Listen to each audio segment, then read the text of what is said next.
இன்னைக்கான டாபிக் இந்த ஒரு 3 பொருள உங்க பூஜை அறையில வைக்கவே கூடாது. அப்படியே இருந்ததுன்னா கூட உடனே எடுத்து அப்புறப்படுத்திருங்க அப்படின்னா, எந்த 3 பொருள சொல்லுவீங்க? சாமிக்கு எப்படி கருவறணும்னு சொல்லுவாங்களோ, அந்த மாரி வீட்டுக்குள்ள பூஜை அறைன்னு நம்ம வைக்கிறோம்னா, அத சுத்தபத்தமா வைக்கணும். தீட்டுப்படக்கூடாது. எல்லாமே அப்புறப்படுத்தணும். அழுக்கு இருக்கக்கூடாது, தூசி இருக்கக்கூடாது. ம். ஃபோட்டோல ஒட்டற இருக்கக்கூடாது. முடிஞ்ச அளவுக்கு சுத்தமா இருக்கணும். நம்ம பயன்படுத்துற பொருள் எல்லாமே சுத்தமா வச்சு வாரத்துல ஒரு நாள் பண்ணுவாங்க. இதெல்லாமே வந்து கிளீனிங் பண்றது. ஆனா, ஒரு 3 பொருள்னாலே அது ஸ்பெசிஃபிக்காவே 3 பொருள் இருக்கு. அந்த 3 பொருள் என்ன போட்டு புதுசா கூட வாங்கிக்கங்க. இல்ல ஏத்தலனா கூட பரவால்ல. அடுத்த நாள் கூட நீங்க ஏத்துங்க. ஆனா பழச பயன்படுத்தாதீங்க. இந்த 3 விஷயமே நீங்க கடைபிடிச்சீங்கனாலே, உங்க வீட்ல லக்ஷ்மி 100% முழு நம்பிக்கையோட பண்ணி பாருங்க. இந்த சொன்ன 3 விஷயத்த தவிர்த்துருங்க. நீங்க நல்லா இருப்பீங்க. உங்க பூஜை ரூமும் நல்லாருக்கும். உங்களுக்கு வர தெய்வமும் உங்களுக்கு தேவையான விஷயங்கள் பண்ணி குடுக்கும். ஸோ நல்லதே நினைங்க, நல்லதே செய்யுங்க, நல்லதே நடக்கும்.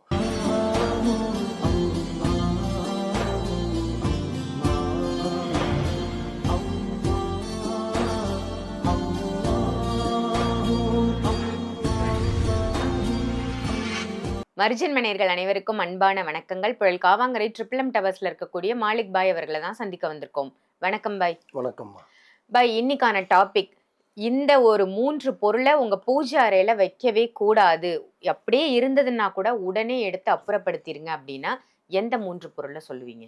ஒரு பயன்பொருள் நல்ல விஷயம் தான் கேட்டிருக்கீங்க. கி பூஜை அறைன்றதே பார்த்தீங்கன்னா, ரொம்ப சுத்தபத்தமா வைக்கணும். ஏன்னா, சாமிக்கு எப்படி கருவறணும்னு சொல்லுவாங்களோ, அந்த மாரி வீட்டுக்குள்ள பூஜை அறைன்னு நம்ம வைக்கிறோம்னா, அத சுத்தபத்தமா வைக்கணும். தீட்டுப்படக்கூடாது. எல்லாமே அப்புறப்படுத்தணும். அழுக்கு இருக்கக்கூடாது, தூசி இருக்கக்கூடாது. ம். ஃபோட்டோல ஒட்டற இருக்கக்கூடாது. முடிஞ்ச அளவுக்கு சுத்தமா இருக்கணும். நம்ம பயன்படுத்துற பொருள் எல்லாமே சுத்தமா வச்சு வாரத்துல ஒரு நாள் பண்ணுவாங்க. இதெல்லாமே வந்து கிளீனிங் பண்றது. ஆனா, ஒரு 3 பொருள்னாலே அது ஸ்பெசிஃபிக்காவே 3 பொருள் இருக்கு. அந்த 3 பொருள் என்னன்னு கேட்டீங்கன்னா, முதல்ல பூஜை ரூமா இருக்கட்டும், ஒரு கபோர்டா இருக்கட்டும், இல்ல பூஜைக்குன்னு நீங்க வச்சிருக்க சாமான் இருக்கட்டும். அந்த இடத்துல எது வைக்கக்கூடாது அப்படின்னு பார்த்தீங்கன்னா, ஒரு 3 பொருள் இருக்கு. அது என்ன பொருள்னு கேட்டீங்கன்னா, முதல்ல விஷயம் வந்து சிலைக வந்து பார்த்தீங்கன்னா, நீங்க சிலையா பயன்படுத்துறீங்க. ஒரு அம்மன் சிலையோ, முருகர் சிலையோ, விநாயகர் சிலையோ பயன்படுத்துறீங்க. அது உடைஞ்சிருந்து பாதி உருவமா இருந்தா, அத நீங்க வச்சு பயன்படுத்தக்கூடாது. உடைந்த பின்னமான சிலைகள். சிலைகள் ஆமா. ம். அது கை உடைஞ்சு, கால் ம். உடைஞ்சு, முகம் உடைஞ்சு, ம். விரல் விட்டு போனது, உடைஞ்சு போனது. இத வந்து பார்த்தீங்கன்னா, யூஸ் பண்ணலாமா? பண்ணக்கூடாதுன்னா, யூஸ் பண்ணக்கூடாது. ம். உடைஞ்ச பொருட்கள. 1. 2வது ஒண்ணு, நீங்க இப்போ ஒரு மாலையோ, பூவோ போடுறீங்கன்னா, அத எடுத்து மறுநாள் காய்ஞ்சிச்சுன்னா, அத எடுத்து என்ன பண்ணணும், உடனேக்கூட சுத்தம் பண்ணி ஒரு கவர்ல எடுத்து வச்சிடணுமே தவிர, அதே இடத்துல சிந்த விடுறது, காஞ்சு போய் உதிரியா கொட்டி கிடக்குறது, நீங்க ஃபோட்டோ மட்டும் தொடச்சிட்டு சாமி கும்பிட்டுட்டு இருக்கக்கூடாது. அந்த இடத்தையே சுத்தம் பண்ணணும். ம். ஸோ உடைஞ்ச காஞ்சு போன மாலை, காஞ்சு போன பூவு நீங்க அந்த இடத்துல போட்டு வைக்க கூடாது. கூடாது. 2 விஷயம். ம். 3வது நீங்க ஊருக்கு கோயிலுக்கு எதனா போயிட்டீங்க, ஊருக்கு எதனா போயிட்டீங்க. இல்ல ஒரு 1 மாசம், 2 மாசம் ஊர்ல இல்ல. நீங்க வச்சு ஏத்தி வச்சுட்டு போன தீபம் அப்படியே இருக்குது. அந்த எண்ணெய் அப்படியே தூசியா காய்ஞ்சிருக்கு. அந்த திரி எடுத்து போட்டு புது திரி போட்டு அதே எண்ணெயில ஏத்தலாமான்னு கூட ஏத்தக்கூடாது. ம். எப்படி? எண்ணெய் ரொம்ப பழசாயிடுச்சு, திரி ரொம்ப பழசாயிடுச்சு அப்படின்னா, அத அப்படியே பயன்படுத்தலாமான்னா பயன்படுத்தக்கூடாது. ஏன்னா, சில நல்ல விஷயம் தீபம்ன்றது பார்த்தீங்கன்னா, சுத்தமானது தான் தீபம்.